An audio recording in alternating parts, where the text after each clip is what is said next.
মাই document যেটাকে আমরা বলি, অথবা যেই নামে অপারেটিং সিস্টেমটা ইনস্টল দেওয়া আছে সেই নামে ফাইলটা শো করবে। এগুলো যদি না থাকে তাহলে কোথা থেকে আনতে পারবো? আমরা এখান থেকে এই যে এখানে রাইট ক্লিক করে পার্সোনালাইজে গিয়ে থিমে যাব।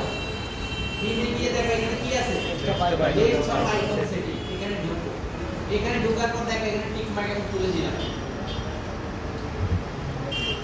ওখানে ডিলিট করলো, এখান থেকে চলে যাবে। এখন দেখো ওগুলো নাই, মাই কম্পিউটার, দিস পিসি, তারপরে দিস কন্ট্রোল প্যানেল, হ্যাঁ এগুলো কি কোনটা আছে এখন? নাই। এখন আবার আমরা রাইট ক্লিক করে পার্সোনালাইজ গিয়ে কোথায় যাব? ডেস্কটপ থিমে, গিয়ে ডেস্কটপ আইকন। এবার আমরা কি করলাম, আবার টিক মার্ক দিয়ে দিলাম,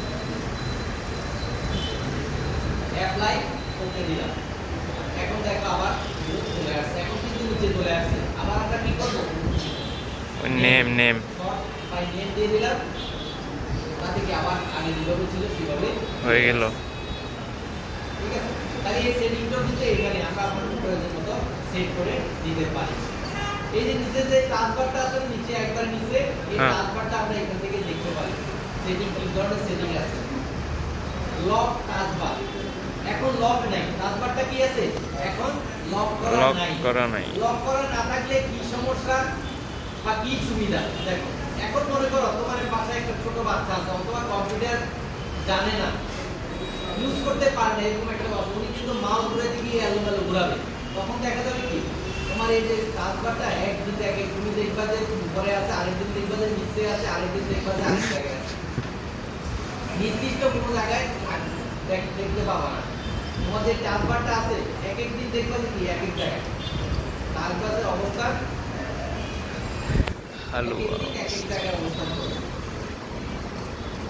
এটা ধরার জায়গা নেই, এগুলো ধরা যাচ্ছে না। এখন দেখো নিচে, এখন তুমি পরদিন তুমি অফিস থেকে এটা দেখো যে এটা উপরে, এরপরে আরেকদিন দেখবা যে এখানে, আরেকদিন দেখবা যে এখানে। এটা কেন আছে? তাহলে এটা নিয়ে যাচ্ছে কিভাবে? আমার এখানে মনে করো কেউ যদি জানার পর তোমার কম্পিউটারে আজকে রাখবে, মানে গতকালকে থেকে আগে পর্যন্ত তুমি জানো না এই যে সেটিংটা, তোমার এখানে উঠার পর কি করলে যে লক ট্রান্সফার করে দেবে। তুমি যখন আগে কম্পিউটার থেকে আরে এটা তো কালকে এখানে ছিল, তুমি কি নিতে পারবা? পারতা না। ঠিক আছে, কারণ তুমি এটা যতই টানাটানি করো কোনো কাজ হবে না। এই যে একটা অ্যাড আছে না,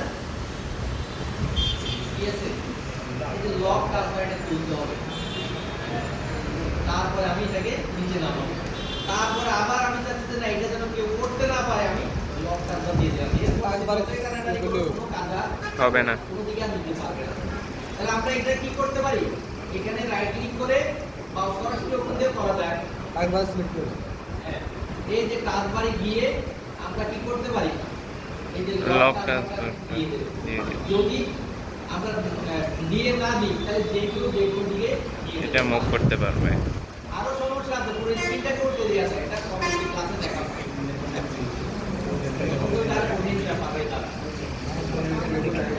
তারপরে এখানে দেখো automatically hide the taskbar in desktop mode.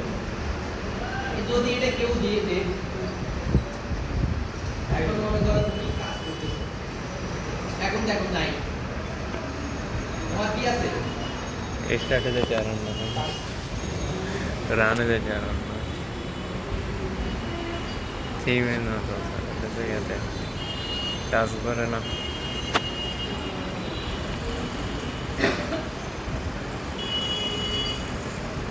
এখন দেখো তোমার টাস্কবার নাই, মাউস নিলে আসতেছে, আবার মাউস উপরে আসে চলে যাচ্ছে, যখন দরকার মাউস নিলে তখন আসবে আবার চলে যাবে। তাহলে এই সেটিংগুলো তুমি যদি মতো করে সেট করে দিতে পারো তোমার ব্যক্তিগত কম্পিউটারে, বাট আমাদের এই কম্পিউটারে না। আমাদের এই কম্পিউটারে যখন যে অবস্থায় পাবা প্র্যাকটিস করতে পারো, কোনো সমস্যা নেই, তোমাদের কিন্তু সেই স্বাধীনতা দেওয়া আছে না? আছে, কিন্তু কাজ শেষে আবার আগে যেভাবে পাইছো ওভাবে রাখতে হবে। রেখে দিতে হবে। এটা বাথরুম ব্যবহারের ক্ষেত্রে আমরা কি সবসময় একটু চাইলে নিচের দিয়ে আমি এটাকে অফ করে দিলাম, মানে অটো হাইটটা অফ করে দিলাম। তারপরে কি আছে স্মল টাচ বাটন, এটা দরকার নেই, এগুলো দরকার নেই। তারপরে হলো কি টাচবার সবসময় নিচেই থাকে। যদি তুমি চাচ্ছ যে আমি উপরে রাখি পুরো গানটা উপর তুলছি না তাহলে সব এই যে লগে রাখা যাবে ঠিক আছে তাহলে এখান থেকে আগে পিছিয়ে নিতে পারো লেফট এন্ড রাইট এন্ড সব হবে সেন্টারে নেওয়া যায় এখন মনে করো তোমরা এটা দেখার আগে হঠাৎ করে কম্পিউটার দেখলে তো তোমার একটু আসতে আছে হ্যাঁ এর আগে যখন মনে করো একজনকে দেখাইলাম কম্পিউটার মোটামুটি ধারণা আছে বলতে না এটা ভাইরাস ঠিক আছে কম্পিউটারে যারা কাজ করে বা কম্পিউটারের মোটামুটি ধারণা আছে ওদের একটা কমন রোগ কিছু না বুঝলে ভাইরাস এই ভাইরাস নিয়ে সব কিছু দেখে Excel-এ। জিনিসগুলো আছে এই যে সেটিং টেটিংগুলো এগুলো কি আছে সবসময় গাইড থাকে যদি আমার প্রয়োজন হয় আমরা সেটিং বের করে নিতে পারি হ্যাঁ অথবা এটা গাইড হিসেবে থাকবে যদি আমি চাই যে না এই যে এখানে এই যে জিনিসগুলো এই যে অনেকগুলো আছে এটা কি হাইড অবস্থায় আছে আমি সবগুলোকে চাই তখন সেখান থেকে তো আনার সুযোগ আছে এই যে মনে করো এখানে ক্লিক করলাম এই যে ভিজুয়াল আইকনটা কি আইটের ভিতরে ঢুকে আছে না আমি যদি মনে করি না আজকে থেকে আমি এটাকে বের করে দেবো তখন আমি চাইলে কি করতে পারি এটাকে বের করে দেবো এই যে একটা টেনে নিয়ে আসছে এখন কিন্তু আর সে হাইড হবে না ঠিক আছে ড্র্যাগ করে টেনে এনে তাকে ওদিকে দিয়ে দিলাম হ্যাঁ তাহলে এটা কিন্তু করা যায় কিন্তু এখান থেকে আমার এই জায়গাটা স্পেস লাগে এই জায়গাটা ঠিক এই যে এখান থেকে যে এখানে যে টাস্কবারের যে প্রোগ্রাম স্পেসটা এটা কিন্তু কমে যাবে অটোমেটিক্যালি এদিকে চাপাতে থাকবে সেক্ষেত্রে যদি প্রয়োজন বিশেষ কোনো দরকার না হয় হাইডেরগুলো হাইডে রাখাটা যায় আবার কিন্তু আবার হাইডের মধ্যে দিয়ে দিলাম তাকে হাইডের মধ্যে দিয়ে দিলাম